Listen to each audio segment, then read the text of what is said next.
30. Pikachu! 49.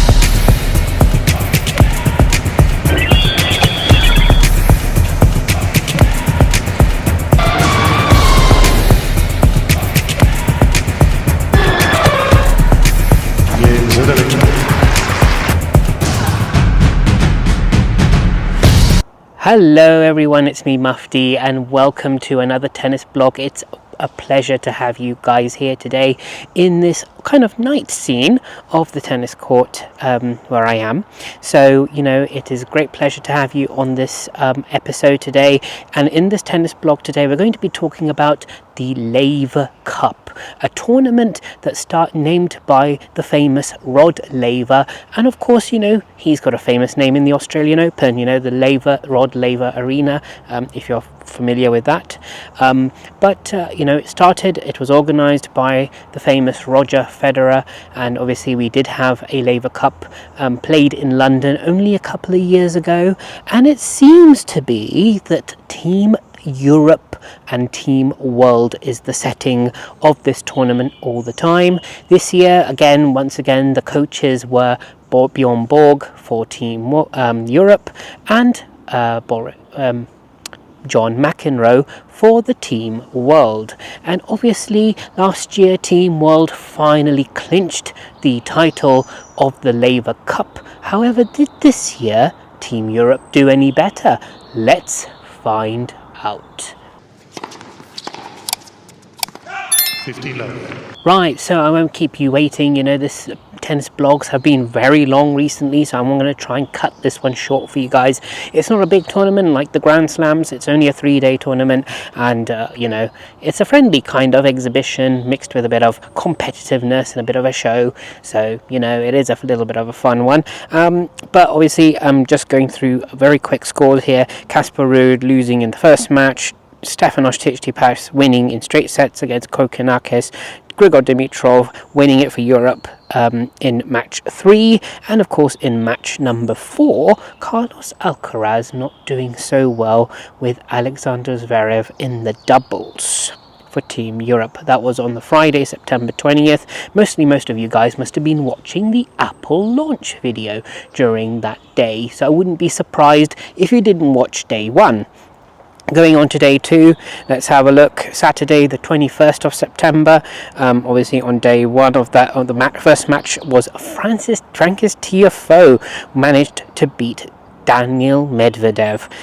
He went to 3 sets. Obviously, these are best of 3. They're not best of 5 as Grand Slams, but he won it at 10-5 in the third. So that's a win for the Team World. Carlos Alcaraz managing to win a match on the second day of the Laver Cup, beating Ben Shelton, 6-1, 6-4. Taylor Fritz, obviously, you know, fresh off the US Open, the finalist, beating Alexander Zverev in match number 7 on the Saturday, and that was 6-4, 7-5. Looking at this at the moment, it seems, you know, that Team World are about to clinch this. It seems, you know, in match 8 in the doubles, once again, Team Europe not performing so well. Ben Shelton and his partner Tabilo winning in 6-1, 6-2 straight sets.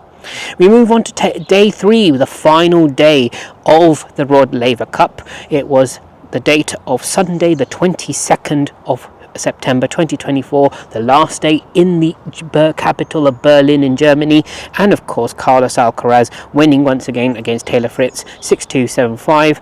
2 match wins in the bag, good stuff. Alexander Zverev winning and putting the course to win for Team Europe, and, you know, against Francis Tiafoe, 7-6, 5-7, 6-7, 7-5, 10-5 was the final score of that one. Daniil Medvedev who's winning against Daniil Medvedev, 6-7, 7-5, 10-7. So again, Daniil Medvedev is really struggling right now.